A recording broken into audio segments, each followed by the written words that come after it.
प्रजापति दक्ष ने भव्य यज्ञ का आयोजन किया है तो मां सती यज्ञ में जाने के लिए उत्साहित हो गई, तैयार हो गई। पिता दक्ष से पूछा, पिताश्री, आपने तो सभी देवी देवताओं को यज्ञ में निमंत्रित किया है, परंतु आपने आपके जमाई और मेरे पति परमेश्वर भगवान शिव जी को यज्ञ में निमंत्रित क्यों नहीं किया? तब प्रजापति दक्ष ने सभी देवी देवताओं के सामने, माता सती के सामने भगवान शिव जी का घोर अपमान कर दिया और अपशब्द कहे।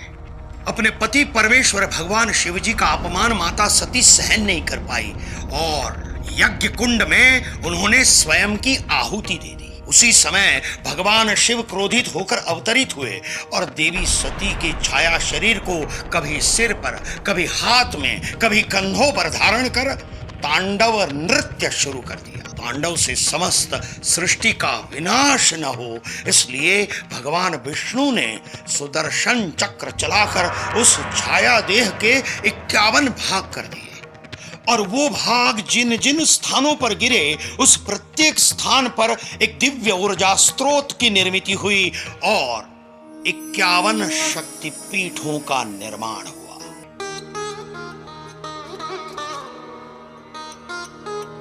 श्री शैल के नाम से प्रसिद्ध शक्ति रूपिणी माता का एक मंदिर भारत के आंध्र प्रदेश में है। मित्रों, हैदराबाद शहर से लगभग 250 किलोमीटर दूर कुरुनूल में ये स्थित है।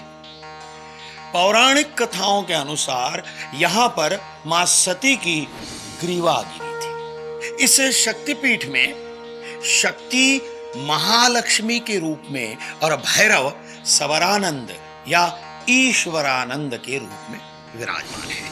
प्रत्येक देवी भक्त के मन में यह तीव्र उत्कंठा और तीव्र इच्छा होती ही है कि वो भी मां शैल सहित सभी के सभी 51 शक्तिपीठों के दर्शन करे और वहां की दिव्य ऊर्जा को प्राप्त करे।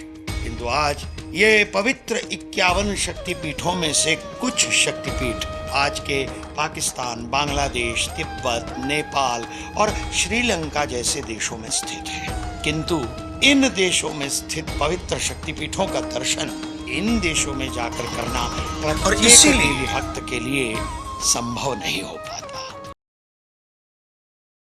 गुजरात में मां अंबाजी मंदिर के पास गिरी शिखर गब्बर पर्वत पर जहां मां जगदम्बा का हृदय स्वयं विराजमान है, वहां सभी के सभी 51 शक्तिपीठों के मंदिरों की प्रतिकृति बनाकर मां जगदम्बा की प्राण प्रतिष्ठा की गई है। यहाँ सभी मंदिर केवल शक्तिपीठों की प्रतिकृति नहीं है, अपितु यहाँ के शक्तिपीठों की पूजन विधि भी मूल शक्तिपीठों की पूजन विधि के अनुसार ही की जाती है।